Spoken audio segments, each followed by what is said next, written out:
a fertilização aumenta a endometriose ou isso é um mito, né? É interessante porque a hora que a gente vai para um procedimento de fertilização, que a gente vai dar hormônio, a gente tem que lembrar que sim, a endometriose ela é uma patologia vinculada ao hormônio. O hormônio alimenta a endometriose. Sim. Mas qual hormônio? É o hormônio que é produzido pelo ovário. São os hormônios ovarianos, principalmente o estrogênio, que vão alimentar a endometriose. A hora que a gente vai para um tratamento, a gente não vai usar o estrogênio. E a endometriose pode impactar também, inclusive, nisso, né? Sim, a Na endometriose qualidade também. desse óvulo, não é só a idade, né? Então, A endometriose é interessante, né? Porque ela impacta com a presença do material sanguíneo lá dentro, em contato com o óvulo, impacta pela reação inflamatória que ela tem. Então, uma reação inflamatória, uma dor, um desconforto, vai afetar o óvulo. Antes de matar o óvulo, atrapalha a qualidade dele. Então, isso é importante. Isso é um dado importante para os pacientes saberem mesmo, né? Infertilidade é uma área bem complexa, né? Por isso que eu brinco sempre que prefiro corte e costura, é mais fácil na minha vida, né? E aí, Silvas, assim, uma coisa que, né, aquela pergunta que a gente ouve de toda paciente que vem, doutor, eu vou fazer fertilização, é melhor operar ou é melhor fazer a fertilização? O que é melhor, cirurgia ou fertilização? Né? Existe uma resposta para isso? Existe essa receitinha de bolo para isso? Não vai ter a receita de bolo novamente, né? Mas para que a gente discuta qual que vai ser o melhor para essa paciente, a gente tem que individualizar o caso, né? Cada paciente vai ter uma conduta, cada paciente vai se beneficiar de uma determinada conduta. Então, uma paciente que uma reserva muito boa, com desejo de engravidar mais para o futuro, você pode levar ela para a cirurgia para que ela fique sem dor, com qualidade de vida, isso é fundamental. Sim. Tem outra paciente que, se você pensar na cirurgia primeiro, ela já tem uma reserva baixa, você vai diminuir mais essa reserva, vai ficar mais difícil dela engravidar. Então, essa paciente se beneficia da fertilização. E quando a gente vai para a fertilização, tem aquela outra a situação, nessa individualização, será que eu posso levar essa paciente para a gravidez com endometriose?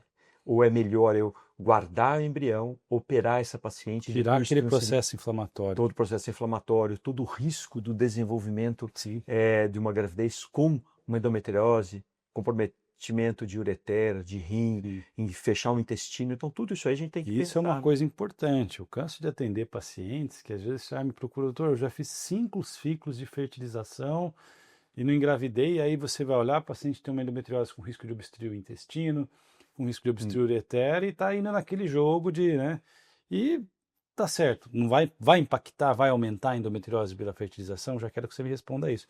Talvez muito pouco, mas assim, poxa, a paciente está com dor, está com risco de perder um rim, risco de obstruir o intestino.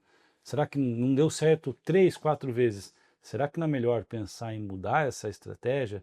De repente, congelar realmente esses embriões, tirar esse processo inflamatório e aí sim, após a retirada desse processo inflamatório, que é a retirada da remoção cirúrgica da endometriose, pensar em transferir, né? Insistir naquilo que não está dando certo, não me parece muitas vezes a melhor solução.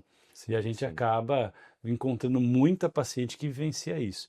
E é muito clara a literatura. Me lembro alguns anos você me trouxe dentro dos seus milhões de artigos que você teve aqui esse battle que você falava, essa batalha aqui, e aí mostrou que o melhor é individualizar a literatura. Então eu acho isso muito importante.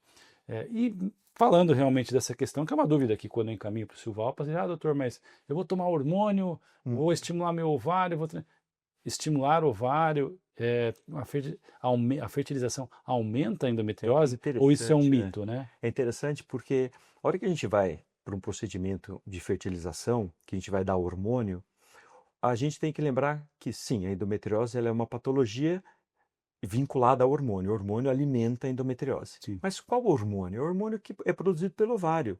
São os hormônios ovarianos, principalmente o estrogênio, que vão alimentar a endometriose. A hora que a gente vai para um tratamento, a gente não vai usar o estrogênio, a gente vai usar hormônio da hipófise, que é para estimular o ovário. Então, esse hormônio da hipófise, você pode usar, você pode administrá-lo com segurança.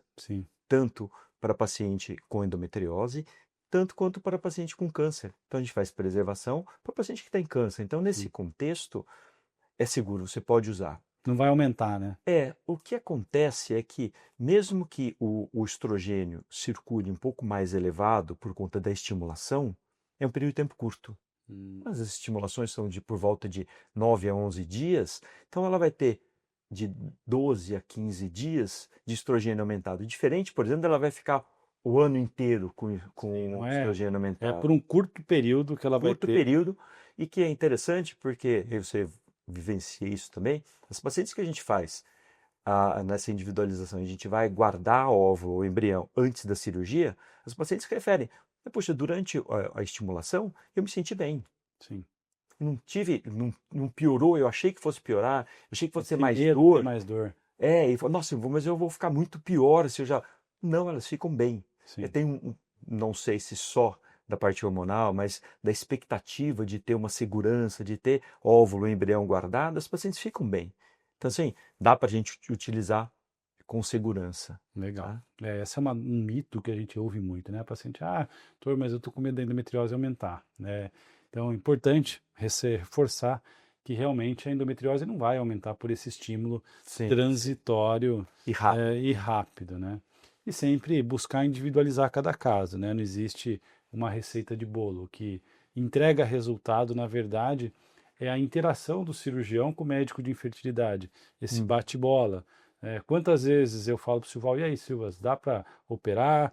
Dorival, a qualidade do óvulo não ficou boa, vou precisar de mais um ciclo, o sim, embrião não sim. ficou legal, né? E eu, né, tenho uma conduta que não tem zero respaldo de literatura, acho que eu nunca li isso em nenhum lugar, mas eu particularmente gosto de operar as pacientes após 3 meses da Uhum. captação, porque quando você faz um estímulo ovariano, você acaba tendo uma punção, você tem um procedimento, então você tem uma pelve relativamente mais inflamada Sim, sim. por conta disso. Então eu acho interessante a gente aguardar esses 3 meses pós-punção para partir para a cirurgia, porque isso traz uma redução daquele processo inflamatório, tornando a cirurgia de endometriose um pouco mais tranquila, né, Sim. permitindo. E pensando aí, eu gosto de aguardar 3 meses para fazer a cirurgia da pós-captação.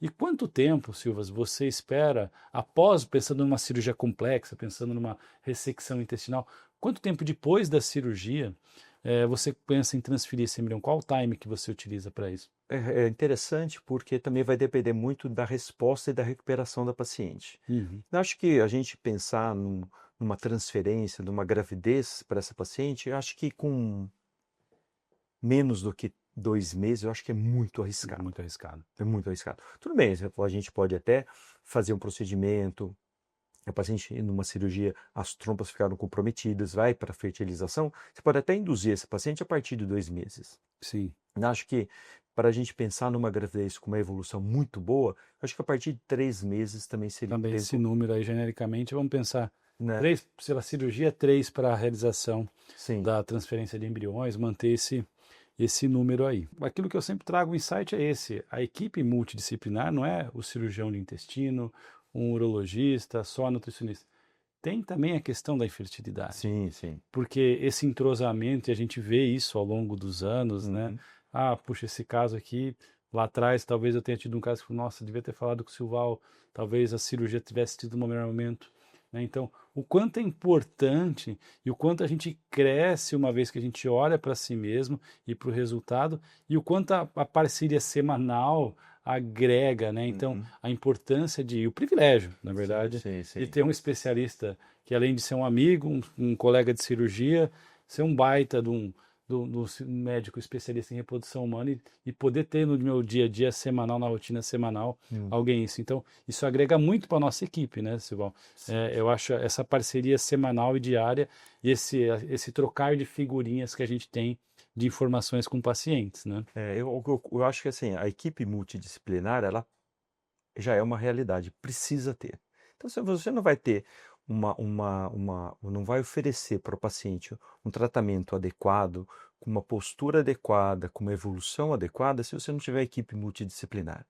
Agora, por um outro lado, essa equipe ela precisa ter uma sincronia. Sim. Essa equipe precisa se conhecer.